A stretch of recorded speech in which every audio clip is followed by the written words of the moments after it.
Innana returns. Chapter 10. The Ekur. The Great Pyramid at Giza, the Ekur, is a natural collector of energies. Even without the enhancements of Palladian technology, any pyramid will gather and amplify the surrounding frequencies. Thus, the hate and anger generated by our war was magnified by the presence of the Ekur. The atmosphere of terror was darkened and made heavy by our hatred of one another. This new density, this lowering of frequency, was merging into and altering every living thing on Terra. In her wisdom, Ninhursag saw what was occurring, but the rest of us did not notice. Your present-day scientists understand the magnetic field surrounding all astral bodies, which is known as the magnetosphere. While the magnetosphere surrounds the entire planet, it is drawn to and concentrated at Terra's polar regions. They are also aware that the magnetosphere protects the Terra from solar winds, which are made of high-energy plasma particles traveling at 200 miles per second. These solar winds would directly bombard your planet were it not for the surrounding magnetic field, which deflects the solar wind plasma. Plasma is the most abundant material in your galaxy and therefore a desirable energy source. Pyramids contain a Palladian technology presently unknown to you, which access plasma in the solar winds for power. The pyramids were strategically placed around the planet and used as collectors to gather the plasma. The Ekur was the largest of these power collectors on Terra. All of our spacecrafts contain similar, smaller scale collectors. Naturally, all of the planets the Palladians have colonized have pyramids to collect plasma power. The Ekur was designed to connect the solar wind plasma to the magnetic field from within Terra's core. This high-energy plasma was funneled down along the pyramid's vertical axis, while the magneticism from the Earth's core was directed upward along the same vertical axis. Both were concentrated into an intense, coherent path, analogous to what your scientists have achieved with light and laser technology. Thousands of what we call the singing stones receive and transduce this energy. They are huge shards of amber, ruby, and sapphire, tall crystals of citrine, emerald, and aquamarine stand in a harmonic order along with amethyst, diamond, and quartz. Many of the stones, such as Usup, you would not know, as they are gathered from the Palladian star system. These singing stones were placed sequentially in an eloquent spiral in the very center of the Ekur, and in the center of the spiral is a monolithic blue crystal. The tip of the crystal is lined up perfectly with the point of the pyramid's capstone for superb power amplification. The singing stones are truly wonderful to behold. As the plasma enters the top of the Ekur and the magnetism enters from the earth, they meet at the blue crystal at the center. The two energies join, swirling in a massively powerful vortex in the form of a torus or geometric form that looks like a donut or a bagel. As for the torus forms, the two energies become one in a beautiful spiraling union of forces. The torus of magnetic flow is consequently set into a motion with one ring turning itself on itself, the other out. Thus, we generate perpetual motion. The beauty of this technology is not unusual for us. The forms we Palladians use must be in harmony with their purpose. Thus, function is never greater than form. One must reflect and be equal to the other, or power is diminished.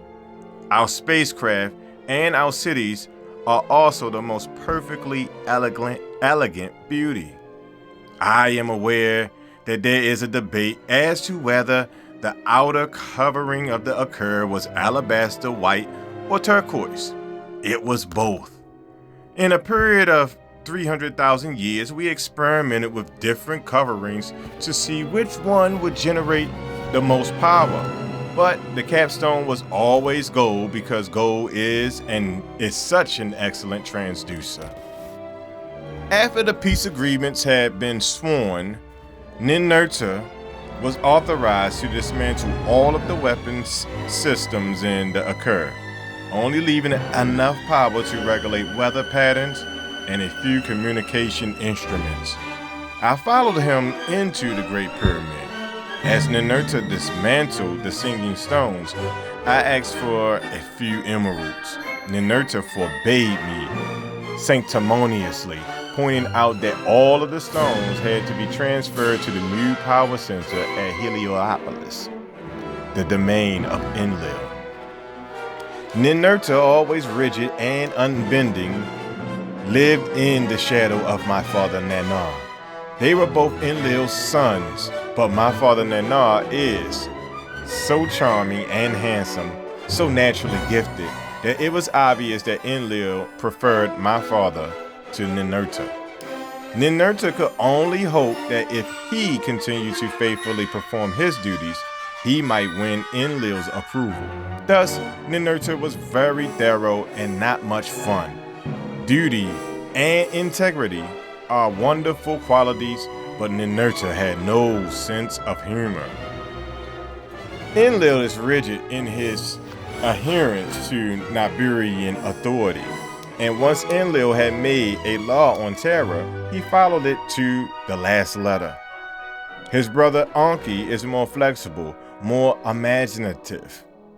Enlil usually took the side of Nibiru, while Anki felt a deep love for Terra and the Lulas and often fought for the betterment of humankind. As part of the peace agreement, Anki made certain demands on behalf of the Lulas who had been greatly harmed by our war. Many cities had been destroyed, and the Lulas themselves had died in large numbers. Anki demanded that the ruined cities be restored and the new ones created. He wanted to give the Lulas the choice to become more than slave workers. Therefore, laws were made which gave the Lulas the chance to choose work based on their talents. They were given a greater variety of occupations and more creative roles in their societal structures. Because of the devastation of the war, the sons of Anki were to be limited in their power. Marduk was furious when he found out that the Giza area and Lower Egypt were given to his half-brother Ninjasida. Ninjasida was viewed as neutral in the family split because he is a son of Anki, but his mother Ereshkigal is the granddaughter of Enlil. Marduk coveted all of Egypt. Marduk wanted the whole world. Ninurta was given control of Sumer's new capital, Kish, which gave him even more power and further enraged Marduk. Marduk wanted Kish and the rulership of Sumer for himself. He also wanted his favorite city, Babylon. We all love Babylon. She was so very lovely in those days, and her famous gardens were the setting for many of our renowned festivals. The people of Babylon called me Ishtar, and in my honor they built a beautiful stone gate covered in gold and lapis lazuli. If you travel there today, you can see in the old city the remnants of the temples we all built for ourselves. Marduk had been cut out of the most choice domains. Brooding over his losses, he decided to take a little covert action and conceived a plan to use the Lulas against the other gods. Performing austerities, intense focusing disciplines, Marduk activated his cobra-like will. Using crystals and frequency beams, he placed thought forms into the receptive minds of the Lulas. Marduk's magic was a great success. For the first time ever, the thought occurred to the Lulas that they could be just like us. They woke in the night with a vision of great tower climbing to the sky and with the knowledge to build it. The Lulas seemed to come from all over Terra as they assembled on the plains outside of Babylon. They began to construct a tower to reach heaven, where they would demand equality from the gods. Very dangerous. Marduk must have thought he could later remove such nonsense from their brains. The Lord Marduk giveth, and the Lord Marduk taketh away.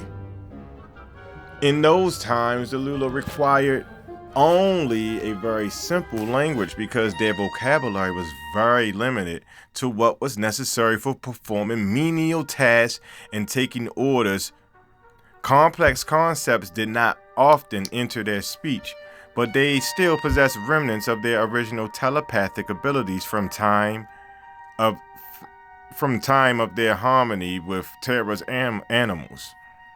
And these telepathic powers were functioning in full force as the Lulas congregated and began mysteriously to build their tower to heaven. When Enlil heard of what the Lulas were doing, he hurried to the site and walked among them, warning them to stop.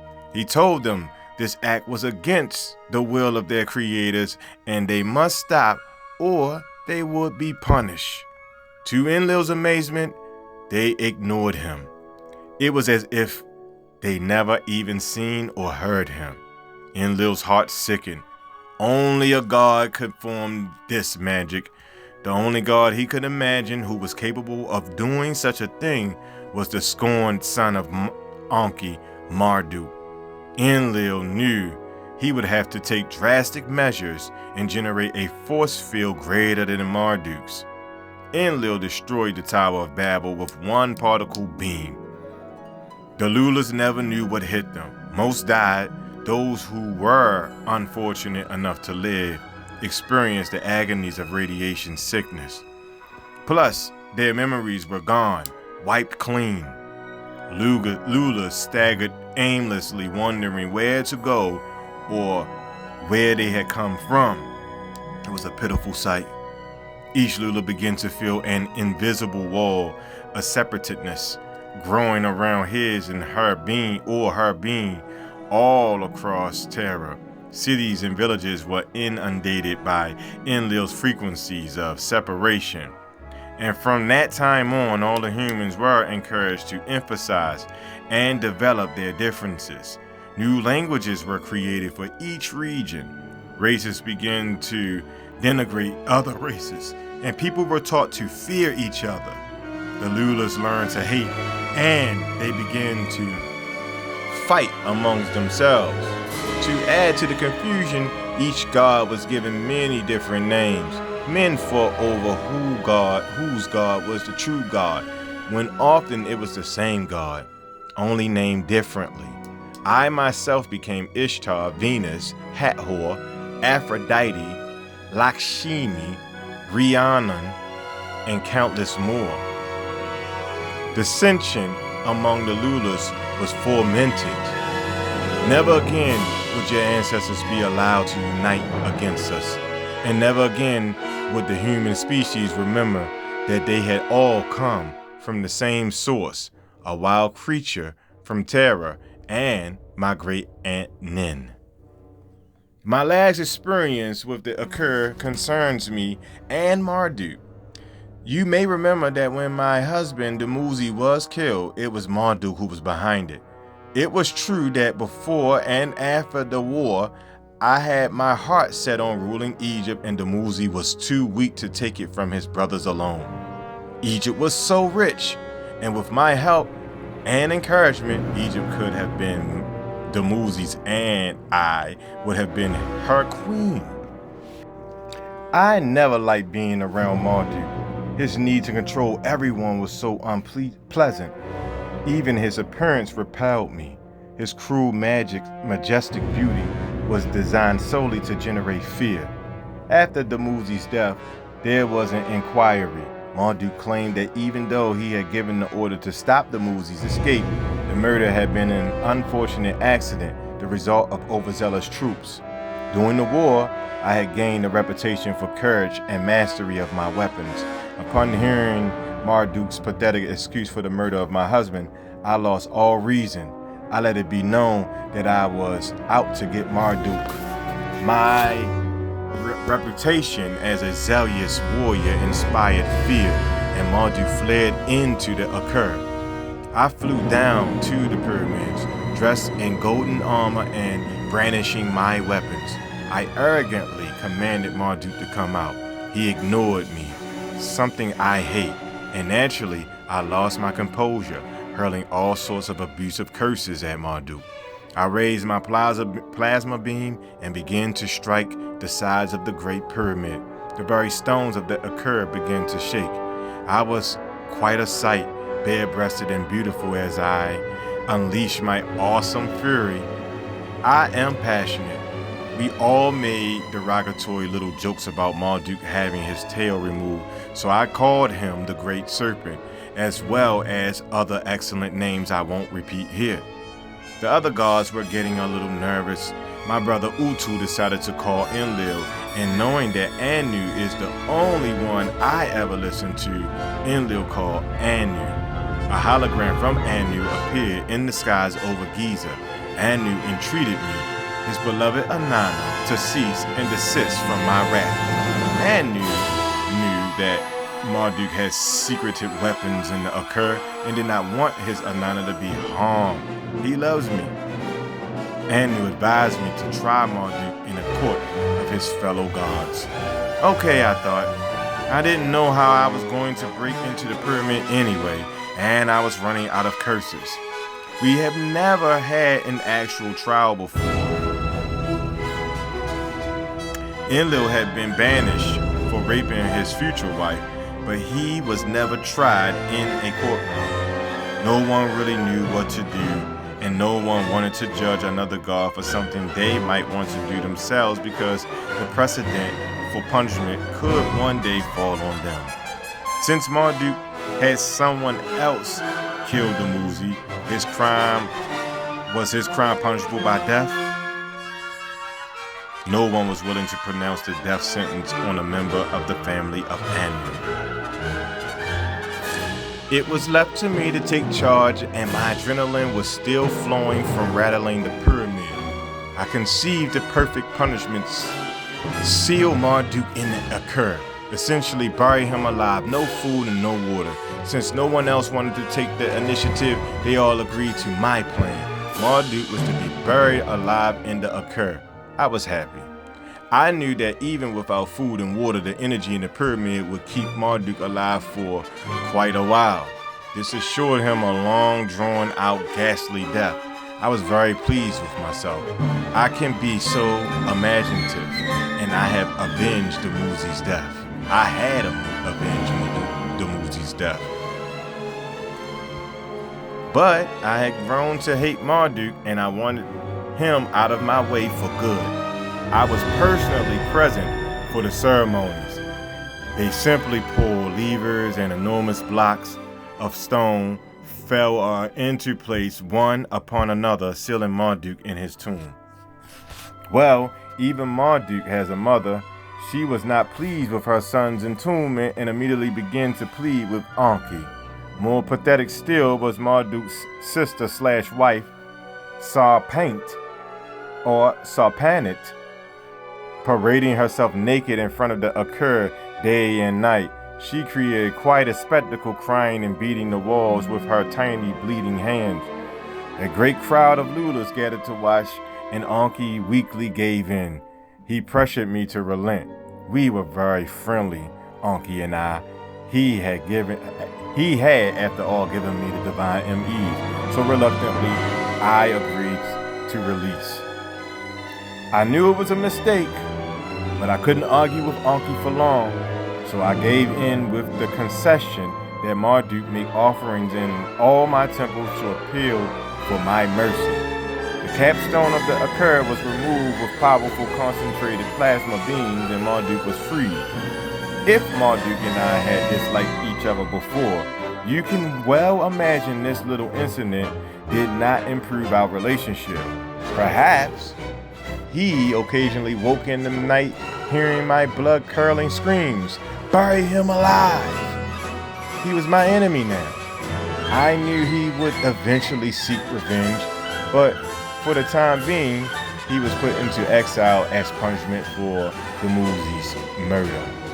Marduk's ambition to rule the world would not vanish so easily. One day he would be back, dark and brooding. The red eyes of Marduk permeated my soul. I felt him waiting, plotting in silent rage. We have now come to an end of chapter 10. When we return, certainly it will be chapter 11. And it is titled Gilgamesh, if you guys remember Big Giant. Once again, thank y'all for coming out. God bless you. Good night. Free Larry Hoover, free Larry Hoover, free Larry Hoover. Please follow me on IG at wisdom_is_job. Yep, and that's IG. That's it. Appreciate it.